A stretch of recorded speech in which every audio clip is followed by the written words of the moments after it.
दोस्तों नमस्कार, मेरा नाम सुभाष शुक्ला है और आप देखना शुरू कर चुके हैं इंग्लिश वाला। अगर आप इंग्लिश सीखना चाहते हैं, अगर आप कोई तैयारी कर रहे हैं वनडे एग्जाम की, चाहे एसएससी हो या रेलवे हो, एनटीपीसी या बैंकिंग में हो या आप किसी भी परीक्षा की तैयारी कर रहे हैं, मोस्टली अगर आपको इंग्लिश सीखना है, अगर आपकी रुचि है हाउ टू स्पीक इंग्लिश, अगर आप इंग्लिश बोलना सीखना चाहते हैं तो ये वीडियो आपके लिए बहुत लाभकारी होने वाला है।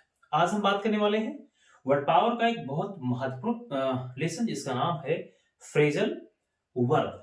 फ्रेजल वर्ब, सबसे पहले देखते हैं what is phrasal verb. Phrasal verb क्या है? What is phrase? फ्रेज क्या है? फ्रेज की हिंदी होती है, हम जानते हैं, वाक्यांश, शब्दों का एक ऐसा समूह।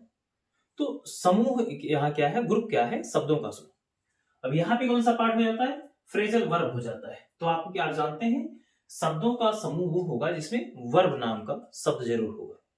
अब आप जानते हैं फ्रेजल वर्ब का जो कॉन्सेप्ट है वो विस्तार से देखने के लिए हम कुछ डेफिनेशन देख लेते हैं। तो पहले लिखा है phrasal verb are part of a group of verbs called multi word verbs. नहीं समझ पाए तो फिर से देखिए, phrasal verb are part of a group, मतलब फ्रेजल वर्ब एक हिस्सा है, समूह का हिस्सा है। किसका हिस्सा है? ऑफ अ वर्ब, वर्ब के शब्दों का एक समूह है। कॉल्ड, जिसको कहा जाता है multi word verbs. Multi word verbs कह सकते हैं। इसके और भी कई सारे नाम हैं जो हम जानते हैं। इसको ऐसे भी कह सकते हैं, the important things to remember is that, आपको याद ये बात रखनी है खासकर, a multi word verb is still a verb, कि सबसे बड़ी बात ये एक दूसरा कॉन्सेप्ट हो जाता है फिर भी याद है ये वर्ब ही होता है। जैसे नॉर्मल वर्ब काम करती है वैसे भी यही वर्ब काम करती है। जैसे मैंने कहा गेट, तो गेटअप, जैसे आपने देखा होगा बहुत सारी वर्ब आती है और नॉर्मल होती है। जैसे लिखा हो get is a verb, get क्या है? वर्ब है। लेकिन जब एक गेटअप हो जाता है, getup is also a verb, तो गेटअप भी एक वर्ब है। ये आपको विशेष याद रहे कि गेट तो वर्ब है ही, साथ साथ में गेटअप भी वर्ब है। मतलब जितना कार्य गेट करता है, सेम एज दैट, उसी तरह ठीक वही कार्य करता है। बस क्या अंतर है? Is also a verb, but get and लिखा हुआ है getter are two different verb, लेकिन इनके जो भाव है, इनके जो मीनिंग है वो डिफरेंट। शब्द तो आपको लग रहा हो कि गेट वहां भी है और गेट यहां भी है, लेकिन यहाँ पे गेट अप आ गया है तो वो मेन वर्ब का भी काम करेगा, वैसे ही जैसे गेट काम करता है। बशर्ते अब गेट के साथ में अप आ गया है तो क्या हो जाएगा, ये नॉर्मल वर्ब ना होकर के फ्रेजल वर्ब बन चुका है। और देख लेते हैं, they do not have the same meaning. मैंने आपसे पहले बताया इनके पास सेम मीनिंग नहीं होती, इनका जो भाव होता है, इनका जो अर्थ होता है वो अलग हो जाता है। एक और बात कह सकते हैं, there are 3 types of multi words verb, इनको 3 भागों में बांटा जा सकता है। बहुत आसानी से हम कह सकते हैं कि 3 भागों में बांट के कह सकते हैं। पहला होता है प्रीपोजिशनल वर्ब।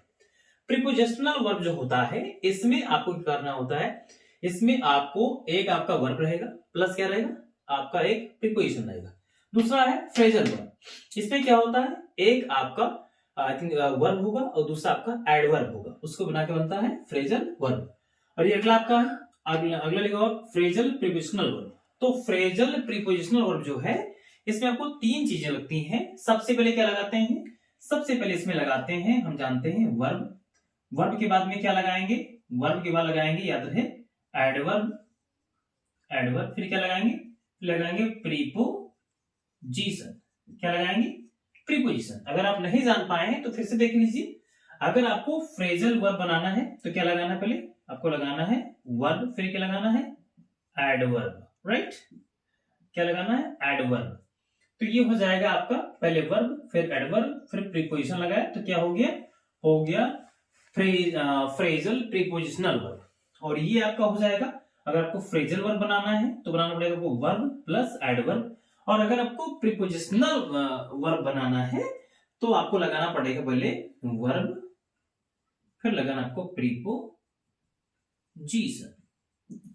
तो ये इस तरह से आप कह सकते हैं कि जो आपका जो फ्रेजल वर्ब होता है वो 3 भागों में बांट के आसानी से इसको पढ़ा जा सकता है। पहला है प्रीपोजिशनल वर्ब, जो कैसे बनेगा स्ट्रक्चर, फिर देख लीजिए, वर्ब प्लस प्रीपोजिशन होगा। दूसरा है आपका फ्रेजल वर्ब, उसमें वर्ब प्लस एडवर्ब होगा। और तीसरा आपका है फ्रेजल प्रीपोजिशनल वर्ब, इसमें होगा पहले वर्ब, फिर होगा एडवर्ब और फिर हो जाएगा प्रीपोजिशन। तो इस तरह से आते हैं विस्तार से, एक एक आपको देखते हैं, एग्जांपल देख लेते हैं। जो सो थैंक यू। मैंने आपसे कहा था एग्जाम्पल देख सकते हैं आराम से आप। फ्रेजल वर्ब के जो एग्जाम्पल है तीनों विस्तार से लिखे गए हैं आसानी से। पहला है अकाउंट फॉर। अकाउंट फॉर में होता है जवाब देना। जब आप किसी को जवाब देना चाहते हैं तो आप अकाउंट फॉर का प्रयोग कर सकते हैं as a verb. Backup, backup सहायता देना। आपने अक्सर मैच देखा होगा और आपने देखा होगा कि पीछे से खिलाड़ी सहायता करते हैं, बैकअप करते हैं। बैकअप प्लान भी बनाया जाता है। अगर आप मान लो किसी परीक्षा की तैयारी कर रहे हैं, अगर आपको अपने आप पर डाउट है या कोई प्रॉब्लम है तो आप बैकअप प्लान भी बना सकते हैं। एक सहायता करने एक और रास्ता खोल सकते हैं। अगला है बिलीव इन। बिलीव इन में विश्वास करना किसी के बारे में। बियर अप में सहना और लुक आफ्टर में ध्यान देना या ध्यान रखना। वेट फॉर में इंतजार करना हो जाएगा। कीप ऑन में जारी रखना। अगर आप किसी काम को जारी रखना चाहते हैं तो आप कहते हैं कीप ऑन करते रहिए। लुक इनटू हो जाएगा किसी मामले की जांच करना। गेट अप मीन्स होता है उठना, आप जानते हैं। गिव अप मीन्स होता है छोड़ना या त्यागना, कोई भी ऐसी चीज जो आप छोड़ना चाहते हैं, त्यागना चाहते हैं। तो लगा सकते हैं क्लोज इन, जब आप चारों तरफ से घिर जाएं या चारों तरफ से घेरना किसी को, क्लोज इन कर लेना। आपने देखा होगा क्रिकेट में ही क्या करते हैं, क्लोज इन कर लेते हैं।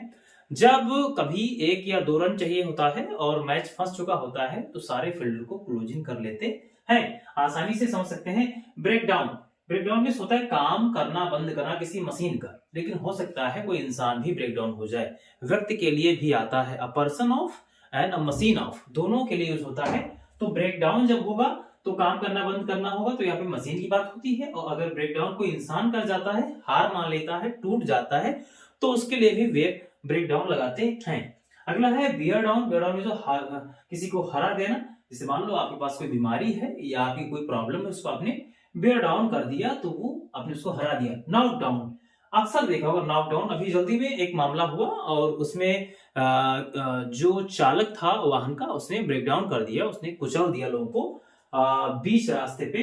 तो नॉक डाउन लगा सकते हैं कुचलने के लिए। गो अहेड, जब हम किसी कार्य को करते हैं और कहते हैं गो अहेड, आप इसको जारी रखिए, तो उस कार्य को जारी रखने के लिए लगाते हैं गो अहेड। अगला होता है hold back. Hold back means होता है खुद को रोकना।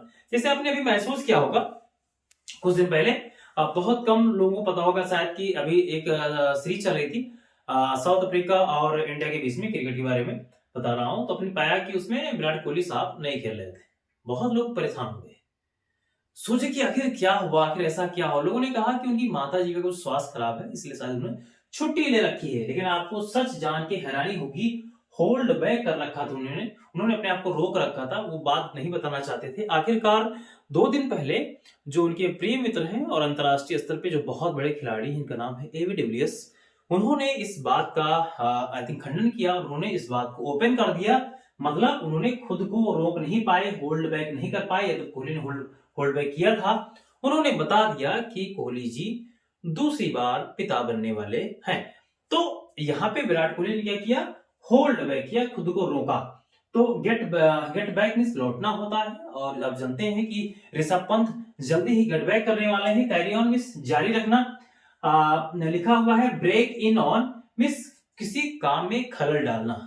अगर आप कोई कार्य कर रहे हैं और अगर उसमें सपोज करो कि मैं पढ़ रहा हूं या आप पढ़ रहे हैं या कोई तैयारी कर रहे हैं, बीच में कोई आता है और व्यवधान डालता है, कुछ चाहे वो बच्चा हो, कोई मित्र हो, ऐसे आप जानते हैं क्लास में लोग भी आ जाते हैं। तो ब्रेक इन ऑन होता है खलल डालना। अगला होता है cut down on. Cut down on में होता है किसी चीज में कटौती करना। अगर आपको कोई चीज की कटौती करनी है, सपोज कि आप चाहते हैं कि आप चाहते हैं कि आप कुछ एक्स्ट्रा चीज ले रहे हैं, तो आप जब किसी भी चीज की एक्सेस हो जाती है तो नुकसान करता है, तो उसमें आप क्या करना चाहते हैं, आप उसमें कट डाउन ऑन करना चाहते हैं, कटौती करना, आप उसमें कटौती करना चाहते हैं। कट आउट फॉर किसी कार्य के लिए उपयुक्त होना, ऐसा भी आप प्रयोग कर सकते हैं कि कट आउट फॉर होता है किसी विशेष कार्य कोई होता है उसके लिए आपको सुटेबल माना जाता है, आपको उपयुक्त माना जाता है, तो वहां भी आप आसानी से लगा सकते हैं। और गो बैक ऑन, वादे से मुकर जाना। अक्सर आपको ऐसे कितने लोग मिलेंगे लाइफ में जो वादे से मुकर जाते हैं, जो कहते हैं वो नहीं करते हैं। फिर भी मैंने आपसे कहा था कि मैं आपको पढ़ाता रहूंगा, तो मैं आपके साथ लगा हूं।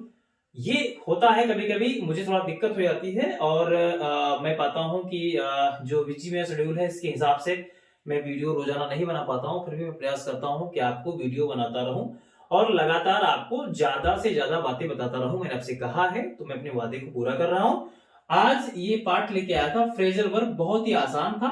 फ्रेजल वर्ब को समझना, ये दो शब्दों से मिलकर बना है, फ्रेज और वर्ब से। फ्रेज आप जानते हैं वाक्यांश होता है, शब्दों का एक ऐसा समूह जिसमें कोई पूर्ण भाव न प्रकट होता हो, और दूसरा आपका वर्ब है। दोनों को जब मिलाते हैं तो होता है फ्रेजल वर्ब। ये तीन तरह के होते हैं, आपको विस्तार से तीनों बताए गए हैं, तीनों के एग्जाम्पल भी समझाए गए हैं। अगर ये वीडियो समझ में नहीं आई है तो आप इसको फिर से देखिए रिवाइज करके।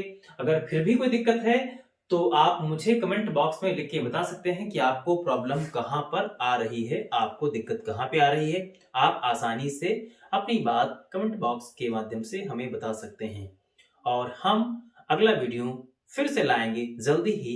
तब तक के लिए मुझे दीजिए इजाजत, जाना पड़ेगा मुझे। आप मुझे बहुत याद आते हैं, फिर भी मैं चलता हूँ। अपना ख्याल रखना और अच्छे से पढ़ते रहिएगा, क्योंकि यही हमारे और आपके हाथ में है। सो थैंक यू, जय हिंद।